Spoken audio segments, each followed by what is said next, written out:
Welcome to It's Beyond Me podcast. I'm your host, Freddy T, and today we're going to discuss a very, very enlightening topic, which is what is a manly beard? And the reason I bring this up is because one of the girliest beards in my books has decided to take a very woke stance and have a man who puts on a woman face, paints his face like a lady, and prounces around making women look stupid, and have him as their spokesperson. Yes, I'm talking about Bud Light situation with Dylan Mulvaney. Daisy being a girl, and today I do nature. Trees, I love them. Water, lakes, I love them. Heels, they're my hiking heels. I love them. Look at this.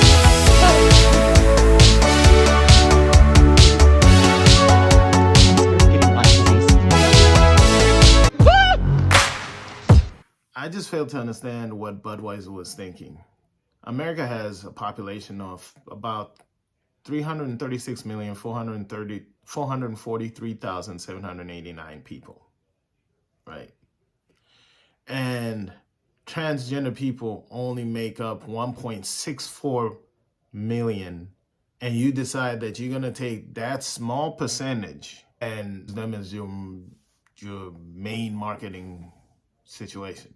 The reason it doesn't make sense to me is the other races that you could have used to market your beer, but at the end of the day, you chose the smallest group of people there is. Me being a black content creator, I have to admit there's 41.6 million, over 41.6 million black people in America, but you didn't choose black people to market your stuff. Instead, you went and chose the minority of a minority, which is of a real minority, 1.6 million people, and you use them to market the beer to everybody. And on top of that, you choose the most ridiculous one of them all. Because when you look at this commercial, what are you trying to do? I kept hearing about this thing called March Madness, and I thought we were all just having a hectic month, but it turns out it has something to do with sports. And I'm not sure exactly which sport, but either way, it's a cause to celebrate.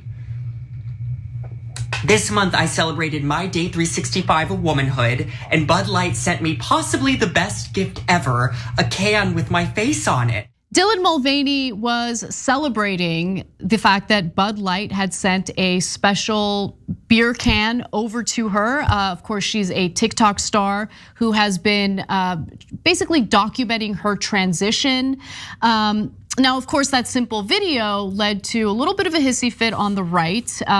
A little more context into what Budweiser was doing here. So Mulvaney, who has about 11 million followers on TikTok, recently celebrated the 1-year anniversary of her Days of Womanhood series, in which she documents the everyday highs and lows of transitioning, okay?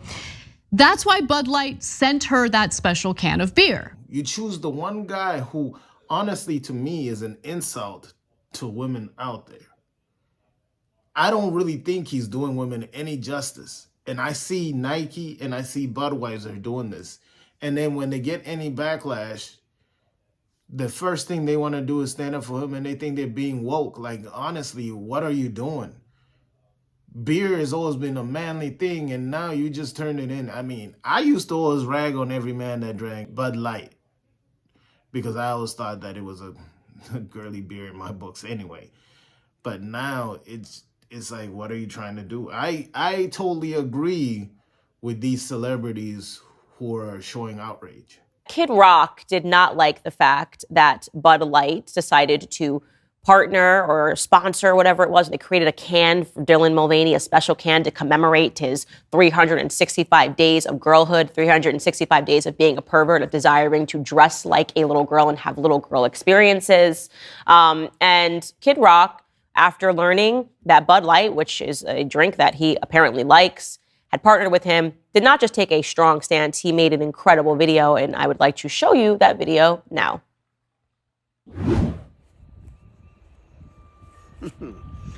Grandpa's feeling a little frisky today.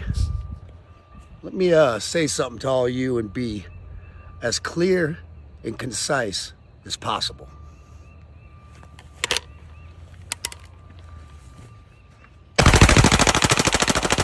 That is him shooting Bud Light cans in an open field. Bud Light and Anheuser-Busch. Have a terrific day. Just absolutely love that. When I saw that, I was like, yes, bring back manly men. Because you know what manly men do? They defend women. They defend women when they're being mocked. And that's exactly what Kid Rock is doing. And he is not the only person with the platform to take a stance. We also have Travis Tritt, one of the greatest voices in country music, who has decided not to just privately boycott Anheuser-Busch, which allegedly a lot of country music stars are doing, but he wanted to take a public stance, and he tweeted this. He tweeted, "I will be deleting all Anheuser-Busch products from my tour hospitality rider. I know many other artists who are doing the same. Other artists who are deleting Anheuser-Busch products from their hospitality rider might not say so in public for fear of being ridiculed and canceled. I have no such fear. In full disclosure, I was on tour sponsored by Budweiser in the 90s. That was when Anheuser-Busch was American-owned, a great American company that later sold out to the Europeans and became unrecognizable to the American consumer. Such a shame." And he has also responded to a user who asked for him to list all related Bud products by posting the logos of 30 beer brands that are associated with Anheuser-Busch. Joining me now, Motor City Madman, good friend of mine, musician, outdoorsman, badass, patriot, Ted Nugent. Nuge, Motor City Madman, Kid Rock. Yesterday I said Kid Rock for Chief of Staff when we have a Republican president. And how about Ted Nugent for Secretary of Defense? What are your thoughts on what's going on with these leftists? Well, I'm already performing the ultimate Secretary of Defense responsibility. I defend against stupid and evil. And I think I might have trained Kid Rock appropriately, because nothing says I love you like a fully automatic MP5 and 9mm blasting about 600 rounds per minute.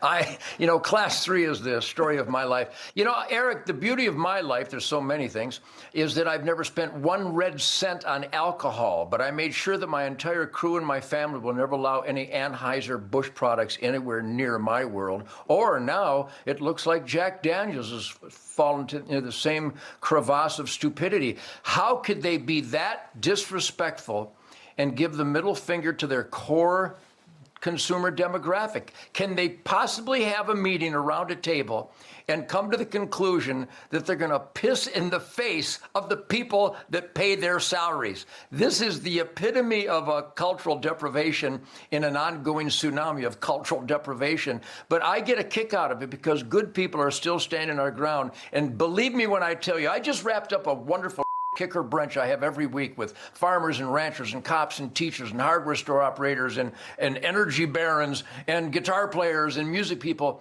And we stand with Kid Rock's statement that if that corporation, if that industry can be that out of touch and disrespectful to their consumer base, then like Kid Rock said, have a nice day, dirtbags. All these woke companies, they claim they're trying to get into diversify their market or whatever, but it doesn't even make sense because the groups they're targeting make up a small percentage of their market.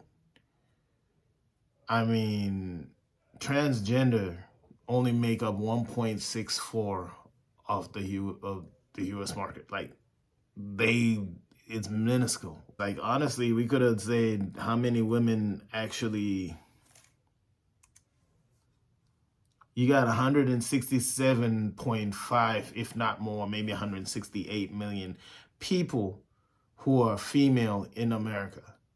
And you tell me you couldn't market the beer straight to them. Instead, you had to choose a market that only had 1.6, 1.64. They're shocked that they're getting such blowback from everybody.